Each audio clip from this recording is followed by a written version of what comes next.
Michael Eric Dyson, your 6 minutes starts now. Thank you very kindly. Wonderful opportunity to be here in Canada. Thank you so much. I'm going to stand here at the podium. I'm a preacher. And I will ask for an offering at the end of my presentation. This is the swimsuit competition of the intellectual beauty pageant. So let me show you the curves of my thought. Oh my God, was that a politically incorrect statement I just made? How did we get to the point where the hijacking of the discourse on political correctness has become a kind of Manichaean distinction between us and them? The abortive fantasy just presented is remarkable for both its clarity and yet the muddiness of the context from which it has emerged. What's interesting to me is that when we look at the radical left, I'm saying, where they at? I want to join them. They ain't running nothing. I'm from a country where a man stands up every day to tweet the moral mendacity of his viciousness into a nation he has turned into his psychic commode.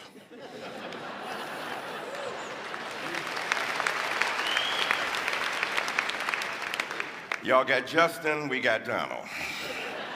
So what's interesting then is that political correctness has transmogrified into a caricature of the left. The left came up with the term political correctness. Shall I remind you? We were tired of our excuses and our excesses and our exaggerations. We were willing to be self-critical in a way that I fear my confrères, my compatriots, are not. Don't take yourself too seriously. Smile.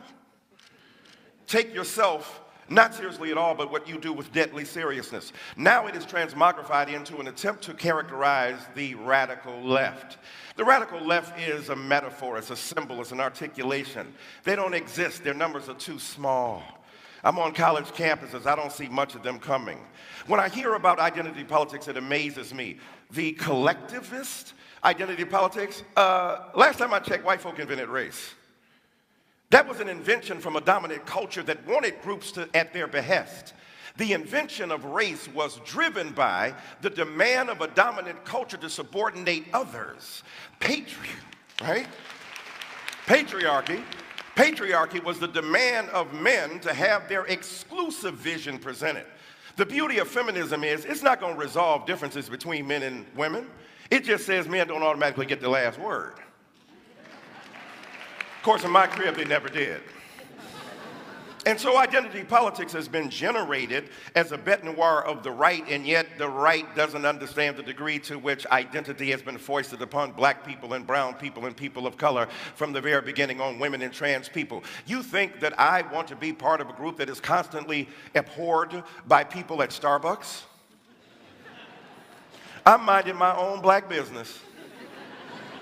Walking down the street, I have group identity thrust upon me. They don't say, there goes a Negro. Highly intelligent, articulate, verbose, capable of rhetorical fury at the drop of a hat. We should not interrogate him as to the bona fides of his legal status. No, they treat me as part of a group. And the problem is that our friends don't want to acknowledge is that the hegemony, the dominance of that group has been so vicious that it has denied us the opportunity to exist as individuals. Individualism is the characteristic moment in modernity. Mr. Peterson is right. The development of the individual, however, is predicated upon notions of intelligence. Immanuel Kant and David Hume and others, philosophically, Descartes comes along, introducing knowledge into the phrase, saying that knowledge is based upon a kind of reference to the golden intelligence, the reflective glass that one possesses, and yet it got rooted in the very ground of our existence. So knowledge has fleshly basis, and what I'm saying to you, the knowledge that I bring as a person of color makes a difference in my body because I know what people think of me and I know how they respond to me, and that ain't no theory. Am I mad at trigger warnings? The only trigger warning I want is from a cop. Are you about to shoot me? Not funny. In America, where young black people die repeatedly, unarmed, without provocation.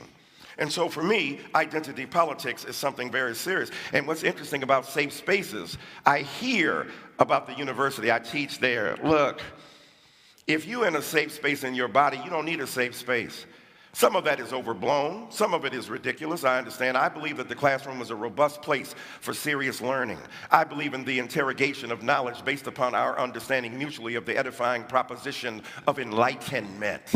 At the same time, some people ain't as equal as others. So we have to understand the conditions under which they have emerged and in which they have been benighted and attacked by their own culture. And I ain't seen nobody be a bigger snowflake than white men who complain.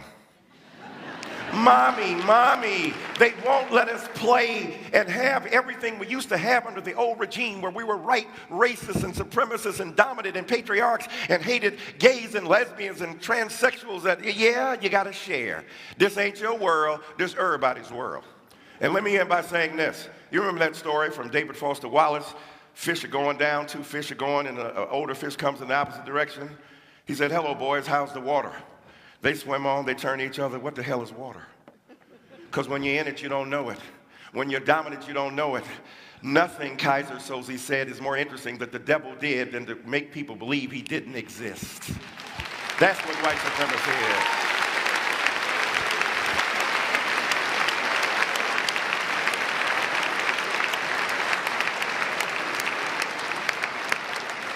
Thank you, Michael. Stephen, you're up. We're going to put 6 minutes.